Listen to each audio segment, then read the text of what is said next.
सर्दी की एक रात, एक दर्द भरी दिल छू लेने वाली कहानी। मैं थक हार कर काम से घर वापस जा रहा था। कार में शीशे बंद होते हुए भी जाने कहां से ठंडी ठंडी हवा अंदर आ रही थी। मैं उस सुराख को ढूंढने की कोशिश करने लगा, पर नाकामयाब रहा। कड़ाके की ठंड में आधे घंटे की ड्राइव के बाद मैं घर पहुंचा। रात के 12 बज चुके थे। मैं घर के बाहर कार से आवाज देने लगा। बहुत देर हॉर्न भी बजाया, शायद सब सो चुके थे।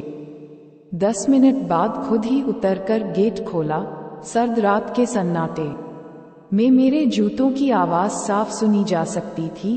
कार अंदर कर जब दोबारा गेट बंद करने लगा, तभी मैंने देखा एक 8-10 साल का बच्चा अपने कुत्ते के साथ मेरे घर के सामने फुटपाथ पर सो रहा है। वह एक अधफटी चादर ओढ़े हुए था।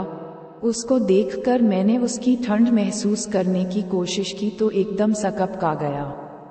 मैंने महंगी जैकेट पहनी हुई थी, फिर भी मैं ठंड को कोस रहा था। और बेचारा वो बच्चा, मैं उसके बारे में सोच ही रहा था कि इतने में वो कुत्ता बच्चे की चादर छोड़ मेरी कार के नीचे आकर सो गया। मेरी कार का इंजन गर्म था, शायद उसकी गर्माहट कुत्ते को सुकून दे रही थी। फिर मैंने कुत्ते की भागने की बजाय उसे वहीं सोने दिया और बिना अधिक आहट किए पीछे का ताला खोल घर में घुस गया। सबके सब सो रहे थे। मैं चुपचाप अपने कमरे में चला गया। जैसे ही मैंने सोने के लिए रजाई उठाई, उस लड़के का ख्याल मन आया। सोचा मैं कितना स्वार्थी हूँ। मेरे पास विकल्प के तौर पर कंबल, चादर, रजाई सब थे, पर उस बच्चे के पास एक अधफटी चादर भर थी। फिर भी वो बच्चा उस अधफटी चादर को भी कुत्ते के साथ बांटकर सो रहा था, और मुझे घर में फालतू पड़े कंबल और चादर भी किसी को देना गवारा नहीं था। यही सोचते सोचते ना जाने कब मेरी आंख लग गई। अगले दिन सुबह उठा तो देखा घर के बाहर भीड़ लगी हुई थी। बाहर निकला तो किसी को बोलते सुना, अरे वो चाय बेचने वाला सोनू कल रात ठंड से मर गया। मेरी पलकें कांपी और एक आंसू की बूंद मेरी आंख से छलक गई।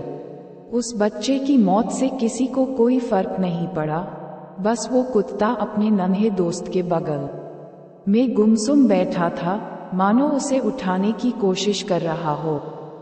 दोस्तों, ये कहानी सिर्फ एक कहानी नहीं, ये आज के इंसान की सच्चाई है। मानव से अगर मानवता चली जाए तो वो मानव नहीं रहता, दानव बन जाता है। और शायद हम में से ज्यादातर लोग दानव बन चुके हैं। हम अपने लिए पैदा होते हैं, अपने लिए जीते हैं और अपने लिए ही मर जाते हैं। ये भी कोई जीना हुआ। चलिए एक बार फिर से मानव बनने का प्रयास करते हैं।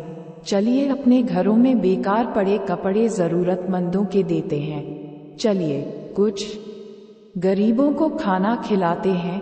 चलिए किसी गरीब बच्चे को पढ़ाने का संकल्प लेते हैं। चलिए एक बार फिर से मानव बनते हैं।